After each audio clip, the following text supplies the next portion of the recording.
తెలంగాణ రైతాంగానికి నమస్కారము.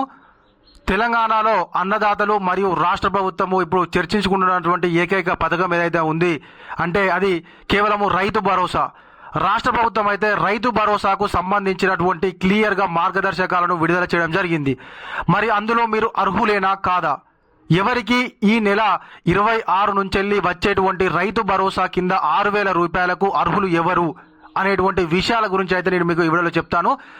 రాష్ట్రం మొత్తంలో ఇప్పుడైతే మనకు రైతు భరోసా మరియు రైతు కూలీలకు మరియు కౌలు రైతులకు రాష్ట్ర ప్రభుత్వము 6,000 రూపాయలను అయితే జనవరి 26 తారీఖు నుంచి మనకు అకౌంట్లో వేస్తామని ప్రకటించడం జరిగింది కదా.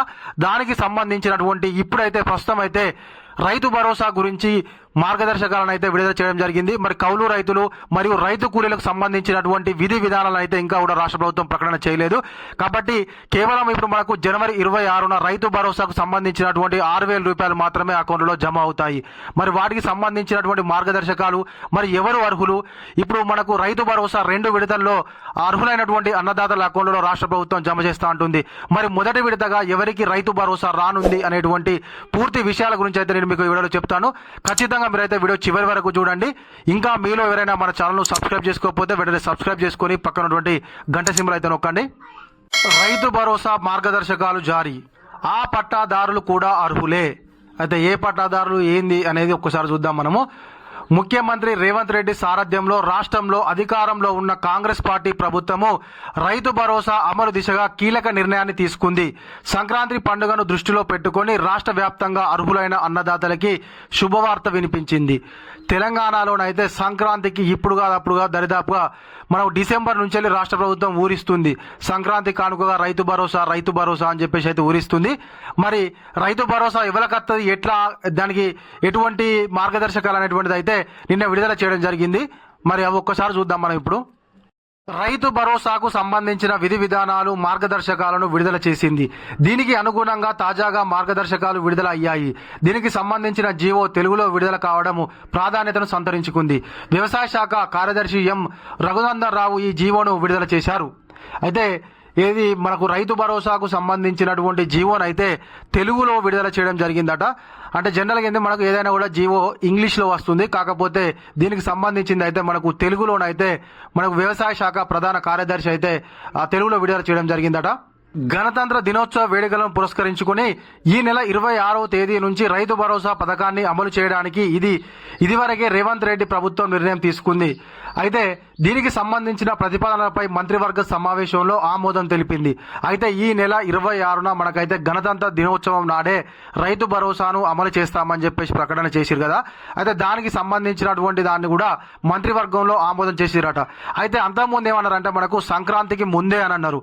తర్వాత మళ్ళీ కొంతకాలానికి సంక్రాంతి రోజే మనకు పండుగ రోజు శుభవార్త అని చెప్పేసి అన్నారు. కాకపోతే ఫైనల్గా ఏంటంటే అది జనవరి 26 తారీఖున అర్హులైన అన్నదాతల అకౌంట్లలో రైతు భరోసా కింద మొట్టమొదటిసారి రైతు భరోసా కింద మనకు నిధులను అయితే జమ చేస్తారట. ఇక వ్యవసాయాన్ని లాభసాటిగా మార్చడానికి తమ ప్రభుత్వం కట్టుబడి ఉందని, చిత్తశుద్ధితో దీన్ని అమలు చేస్తామని రేవంత్ సర్కార్ ఇదివరకే స్పష్టం చేసింది. వ్యవసాయ ఉత్పాదకతను పెంచడము, రైతులకు ఆర్థిక స్థిరత్వాన్ని కల్పించడంలో భాగంగా రైతు భరోసా పథకాన్ని ఈ నెల 26వ తేదీ నుంచి అమలు చేయనున్నట్లు తెలిసింది. అర్హులైన రైతాంగానికి సంక్రాంతి పండుగ నాటికి రైతు భరోసా నిధులను విడుదల చేస్తామంటూ ఇదివరకు వ్యవసాయ శాఖ మంత్రి తుమ్మల నాగేశ్వరరావు సైతము అసెంబ్లీలో ప్రకటించిన విషయం తెలిసిందే. రాబోయే రోజుల్లో అర్హులైన ప్రతి రైతుకు సంక్రాంతికి రైతు భరోసా నిధులను విడుదల చేయడానికి తమ ప్రభుత్వం సిద్ధంగా ఉన్నారట. అయితే మన గతంలో మంత్రి కానీ ముఖ్యమంత్రి కానీ మిగతా వాళ్ళు ఎవరైనా కూడా సంక్రాంతి కానుకగానే మనకు రైతు భరోసానైతే ఇస్తామని చెప్పేసి అన్నారు. కానీ మనకు మళ్ళీ మంత్రివర్గంలోనైతే జనవరి 26 తారీఖున అని చెప్పేసి ఆమోదం జరిగిందట. అయితే రేవంత్ సర్కార్ అయితే మేము రైతు సంక్షేమ ప్రభుత్వం మాదని చెప్పేసి చెప్పుకుంటున్నారు.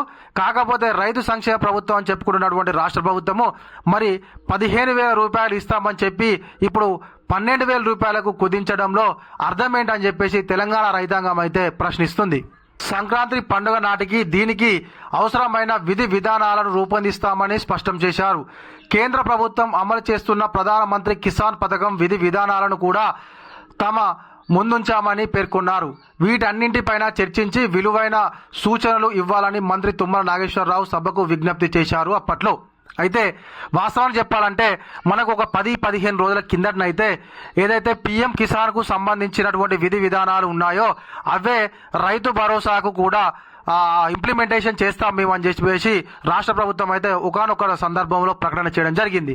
మరి మళ్ళీ ఒక్కసారి ఆలోచించి ఏమనుకున్నారో కానీ అవి కాకుండా కొత్త మార్గదర్శకాలను రాష్ట్ర ప్రభుత్వం మళ్ళీ సిద్ధం చేసింది. అవేమిటో ఒక్కసారి చూద్దాం. మనకి ఒకటోది రైతు భరోసా పథకం కింద పంట పెట్టుబడి సాయము మొత్తాన్ని సంవత్సరానికి ఎకరాకు 12,000 రూపాయలకు పెంపు. అంటే గతంలో మనకు 10,000 వచ్చేది, ఆ 10,000 నుంచి ఒక 2,000 పెంచి 12,000 రూపాయలను అయితే ప్రస్తుతం ఉన్నటువంటి ప్రభుత్వం చేసింది. ఇంకొకటి భూభారతి పోర్టల్లో నమోదైన వ్యవసాయ యోగ్యమైన భూమి విస్తీర్ణము ఆధారంగా పట్టాదారుకు రైతు భరోసా సహాయం అందించడము, వ్యవసాయ యోగ్యం కాని భూములను రైతు భరోసా నుంచి తొలగించాలని నిర్ణయించింది. అయితే ఇది ఒక్కటి కొత్తగా తీసుకున్నటువంటి నిర్ణయం. ఏంటి అంటే ఎన్ని ఎకరాలు ఉన్నా కూడా రైతు భరోసా ఇస్తాము, కాకపోతే అది సాగుకు యోగ్యమైనటువంటి భూమి అయితే మాత్రమే మేము రైతు భరోసా ఇస్తామని చెప్పేసి అన్నారు. అయితే మనకి ఏదైతే ఉందో భూభారత్ అనేటువంటి వెబ్సైటు, ఆ వెబ్సైట్లో నమోదైనటువంటి సాగుకు యోగ్యమైన భూములకు మాత్రమే రైతు భరోసా అయితే ఇవ్వనున్నట్లుగా రాష్ట్ర ప్రభుత్వం నిర్ణయం తీసుకోవడం జరిగింది. రికగ్నైజేషన్ ఆఫ్ ఫారెస్ట్ రైట్స్ పట్టాదారులు కూడా రైతు భరోసాకు అర్హులేనట.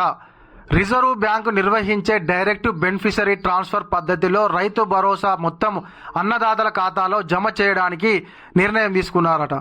ఇంకొకటి ఏంటంటే రైతు భరోసా పథకం అమలు వ్యవహారమును వ్యవసాయ మంత్రిత్వ శాఖ డైరెక్ట్ పర్యవేక్షణ చేస్తున్నారట. హైదరాబాద్లోని నేషనల్ ఇన్ఫర్మేటివ్ సెంటర్ ఈ పథకానికి ఐటీ భాగస్వామిగా బాధ్యతలను నిర్వర్తిస్తుంది. అయితే జిల్లాలకు సంబంధించి రైతు భరోసా పథకం అమలు ఫిర్యాదులను పరిష్కరించాల్సిన బాధ్యత జిల్లా కలెక్టర్లకు అప్పగించడం జరిగింది. అయితే ఏ జిల్లాలో రైతు భరోసాకు సంబంధించి ఒకవేళ ఏమైనా మీకు సమస్యలు ఉంటే దాన్ని పరిష్కరించేటువంటి డైరెక్ట్ రైట్స్ని అయితే మనకు కలెక్టర్లకు రాష్ట్ర ప్రభుత్వం అప్పగించడం జరిగింది. ఇవి మనకు రైతు భరోసాకు సంబంధించినటువంటి విధి విధానాలు. మనకైతే రైతు భరోసాకు ఇన్ని ఎకరాలకు అన్ని ఎకరాలకని లేదు. గతంలో 7.5, 10.5, 15.5 అన్నారు కదా, ఇక వెవ్వి లేవు. సాగు యోగ్యమైన భూమి ఎంత ఉంటే దానికి మొత్తంగా రైతు భరోసా ఇస్తామని చెప్పేసి రాష్ట్ర ప్రభుత్వం అయితే ప్రకటన చేయడం జరిగింది. అంటే మీకు 4 ఉన్నా 5 ఉన్నా 10 ఉన్నా మొత్తం ఎంత ఉన్నా కూడా, కాకపోతే ఏంటంటే అది సాగు చేస్తూ ఉండాలి ఖచ్చితంగా. అది సరే పోయిన సంవత్సరం చేసినా ఈ సంవత్సరం చేసినా కూడా అది ఖచ్చితంగా పంట పండేటువంటి భూమి అయితే దానికి మేము రైతు భరోసా ఇస్తాము అనేది రాష్ట్ర ప్రభుత్వం తీసుకున్నటువంటి కొత్త నిర్ణయం. ఇంకా మీకు ఎవరికైనా రైతు భరోసాకు సంబంధించి ఏమైనా డౌట్లు అయితే కింద కామెంట్ చేయండి. తప్పకుండా వాటి గురించి అయితే నేను ఒక వీడియో చేస్తాను. ఓకేనా? మీ సపోర్ట్ అయితే తప్పకుండా నాకు ఉంటుందని చెప్పేసి నేను అనుకుంటున్నాను. ఈ వీడియో కనుక మీకు నచ్చినట్లయితే ఖచ్చితంగా ఒక లైక్ చేయండి, కామెంట్ చేయండి. ఇంకా మీలో ఎవరైనా మన ఛానల్ను సబ్స్క్రైబ్ చేసుకోకపోతే వెంటనే సబ్స్క్రైబ్ చేసుకొని పక్కనటువంటి గంట సింబల్ నొక్కండి. Thank you.